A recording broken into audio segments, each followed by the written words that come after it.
Sebagian besar pelajar yang memasuki ruang planetarium mini milik Lapan ini terlihat terkesima dengan tayangan yang ditampilkan mengenai fenomena matahari. Dengan posisi berbaring dengan pandangan lurus, para pelajar ini diajak keluar angkasa. Meski hanya di dalam balon yang dikembangkan menggunakan udara, planetarium mini milik Lapan ini membuat para pelajar termasuk guru yang hadir sangat antusias. Tanpa ada suara, mereka menyaksikan tayangan demi tayangan mengenai fenomena matahari. Karena ternyata matahari yang menjadi tata surya ini memiliki atom yang sangat besar hingga dapat menyinari semua sistem tata surya. Atom yang besar inilah menimbulkan cahaya yang sangat besar hingga sampai ke bumi atau planet yang lain di tata surya. Selain itu, di bumi juga memiliki magnet yang berfungsi untuk melindungi dari atom yang dikeluarkan matahari, sehingga hanya sebagian kecil dari sinar matahari yang diserap bumi.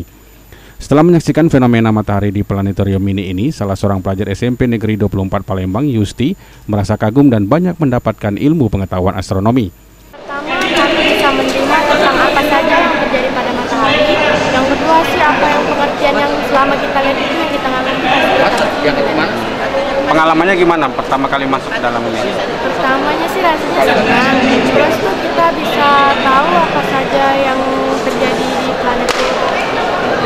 Nah, nanti gerhana matahari gimana rencananya, Dek? Mau lihat atau gimana? Mau lihat tentunya.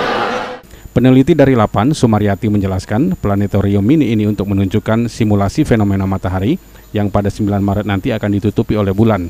Melalui alat ini diharapkan pelajar dapat semakin mencintai ilmu astronomi. Planetarium itu suatu laboratorium yang untuk mengamati ruang angkasa. Tapi ini planetarium mini sehingga hanya simulasi untuk ruang angkasa. Yang kita simulasikan tadi adalah kejadian yang ada di matahari, fenomena yang ada di matahari, bagaimana reaksi-reaksinya, bagaimana lontaran-lontaran energinya, kira-kira seperti itu.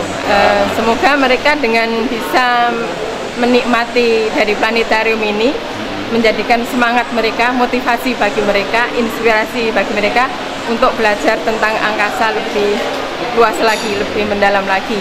Nah, siapa tahu nanti ada muncul astronot dari Palembang.